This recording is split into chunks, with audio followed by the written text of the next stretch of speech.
नमस्कार दोस्तों, चलिए जानते हैं उत्तर प्रदेश की फटाफट 50 बड़ी खबरों को सिर्फ 10 मिनट में। लेकिन उससे पहले आप ये वीडियो किस जगह से देख रहे हैं हमें कमेंट में जरूर बताएं। Today News।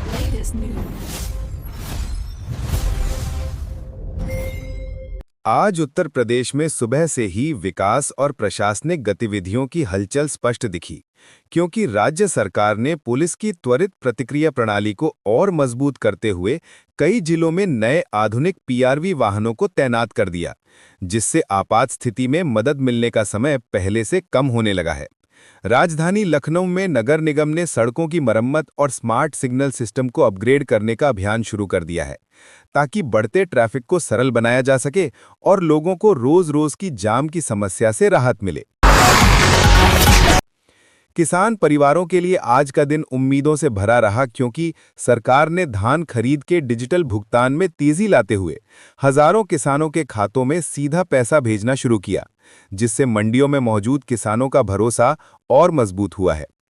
कृषि विभाग ने पराली प्रबंधन के लिए एक नई पहल भी शुरू की है, जिसके तहत गांव-गांव जाकर मशीनरी का डेमो दिया जा रहा है, ताकि किसान पराली जलाने के बजाय मशीनों से खेत साफ करने का विकल्प अपनाएं।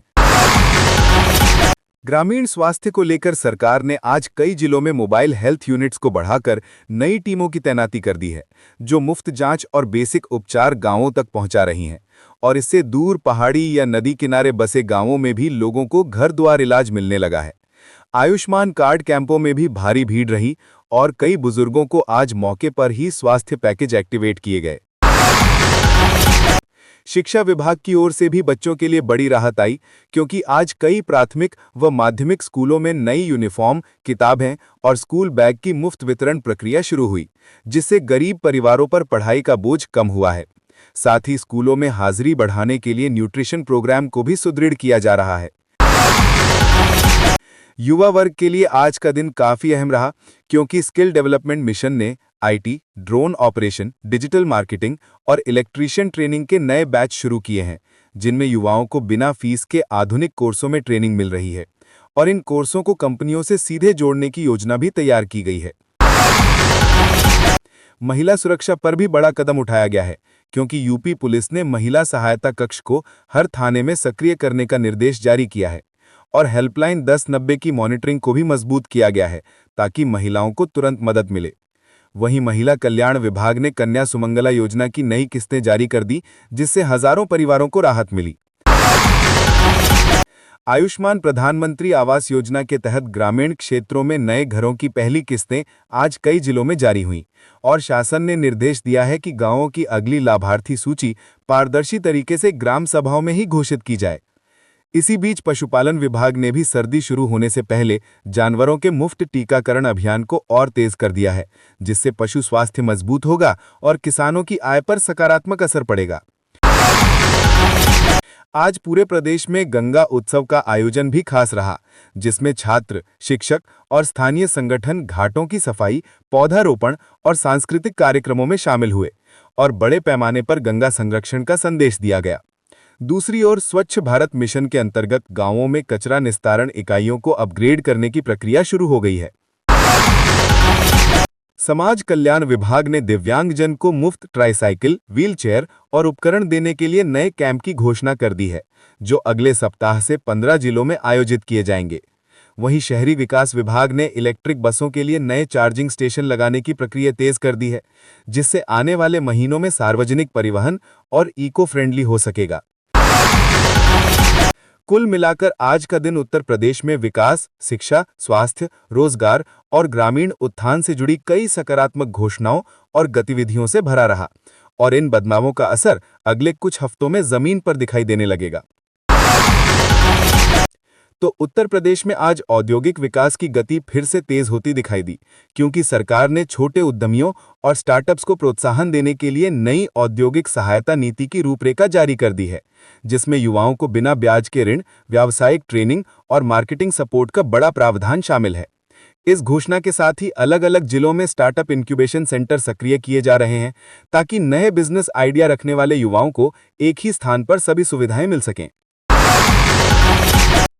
नगर विकास विभाग ने आज पुराने शहरों के पुनर्विकास के लिए बड़े पैमाने पर ड्रेनेज, सीवर और फुटपाथ रीडिजाइनिंग का काम शुरू किया है, जिससे बरसात और सीजनल जलभराव की समस्याओं को स्थायी रूप से खत्म करने की योजना है। इसी के साथ शहरों में स्मार्ट एलईडी स्ट्रीट लाइटें लगाने की प्रक्रिया भी तेज कर दी गई है, ताकि रात के समय ट्रैफिक और सुरक्षा दोनों बेहतर हो सकें। ग्रामीण क्षेत्रों में आज विशेष ध्यान खेती और रोजगार पर दिया गया, क्योंकि कृषि विभाग ने किसानों के लिए मिट्टी की सेहत जांचने वाली मोबाइल लैब वैन को कई जिलों में रवाना किया है, जो खेतों में जाकर मुफ्त मिट्टी परीक्षण कर रही हैं और इसके आधार पर खेती की उन्नत सलाह दे रही हैं, जिससे फसल उत्पादन बढ़ाने में मदद मिलेगी। इसी के साथ किसानों के लिए जल संरक्षण और सूक्ष्म सिंचाई योजनाओं के लिए नए प्रशिक्षण शिविर भी शुरू हुए हैं। बेरोजगार युवाओं के लिए रोजगार सेवाएं विभाग ने आज एक नया पोर्टल लॉन्च किया है, जहां कंपनियां सीधे भर्तियां पोस्ट करेंगी और युवा इंटरव्यू स्लॉट बुक करके सीधा ऑनलाइन इंटरव्यू दे सकेंगे। ये पोर्टल आने वाले समय में पूरे प्रदेश में नौकरी ढूंढने की प्रक्रिया को काफी सरल बनाने वाला है। महिलाओं के लिए आज बड़ा ऐलान ये रहा कि स्वयं सहायता समूहों को बैंक लोन सब्सिडी और बिजनेस प्रशिक्षण देने के लिए एक नया अभियान शुरू किया गया है, जिससे लाखों ग्रामीण महिलाएं छोटे छोटे उद्यम शुरू कर सकेंगी और घरेलू आय को बढ़ा सकेंगी। इसके साथ ही मिशन शक्ति टीमों को और मजबूत करने के निर्देश जारी कर दिए गए हैं, ताकि हर इलाके में महिलाओं की सुरक्षा पर लगातार निगरानी बनी रहे। आज पर्यटन विभाग भी काफी सक्रिय रहा, क्योंकि वाराणसी, मथुरा और चित्रकूट में नई पर्यटन सुविधाओं और होम स्टे योजनाओं को तेजी से बढ़ाने की घोषणा की गई है, जिससे स्थानीय युवाओं को रोजगार और कारोबार दोनों के अवसर मिलेंगे। धार्मिक पर्यटन को ध्यान में रखते हुए नए बस रूट और यात्री सुविधाओं को भी अपग्रेड किया जा रहा है। स्वास्थ्य सेवाओं में आज एक और महत्वपूर्ण कदम उठाया गया, जब सरकार ने जिला अस्पतालों में नए digital x ray, blood test module और सोनोग्राफी मशीनें लगाने की मंजूरी दी, जिससे मरीजों को पहले से बेहतर सुविधा मिल सकेगी और रिपोर्टिंग में भी तेजी आएगी। इसके अलावा गर्मी और ठंड जैसी मौसमी बीमारियों से निपटने के लिए आपदा प्रबंधन विभाग ने राहत केंद्रों को सक्रिय रहने के निर्देश दिए हैं। ग्रामीण विकास विभाग ने प्रधानमंत्री ग्राम सड़क योजना के अंतर्गत कई नई सड़कों का निर्माण कार्य शुरू करवाया है, ताकि गांवों को कस्बों और बाजारों से बेहतर रूप से जोड़ा जा सके और किसानों की उपज आसानी से बाजार तक पहुंच सके।